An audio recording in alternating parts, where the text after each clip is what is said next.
जरूर आपको दीन के बारे में बताऊंगा।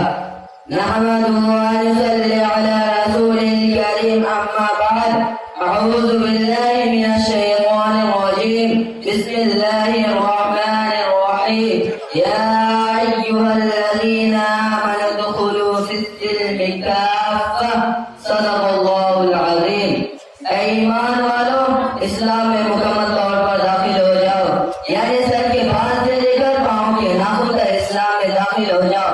मेरे मोहतरम बुजुर्गों और दोस्तों, अल्लाह ताला का बड़ा फज़्ल और करम है कि उसने हम सबको ईमान वाला बनाया, और ईमान से बढ़कर कोई दौलत नहीं और कुरान से बढ़कर कोई किताब नहीं, बल्कि अगर यूं कह लिया जाए कि दुनिया का निजाम सिर्फ ईमान और कुरान ही से चल रहा है तो वजह होगा।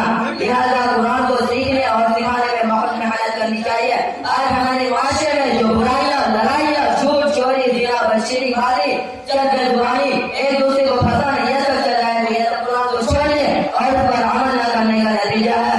मेरे दोस्तों, आज इन सब बुराइयों को खत्म करना है तो हम सबको सही तरीके से दीन पर चलना होगा और खुद भी और अपने बच्चों को भी कुरान सीखना और सिखाना पड़ेगा।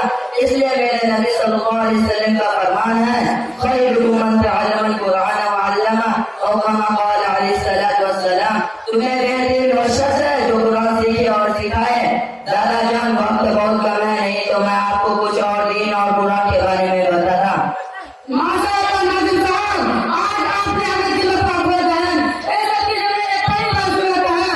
बस ये इस्लाम में मेरी फतवा के दाना करवाए तो आपका बहुत बड़ा एहसान रहता है। ठीक है दादा जान, हम आपके पोते का दाखिला अपने मदरसा उलूम मालिम में कर लेते हैं। कुछ देर में उल्टा भाई जमा टोपी यानी कि सिलसिला सिपाही बनाकर भेजेगा। अबू शहर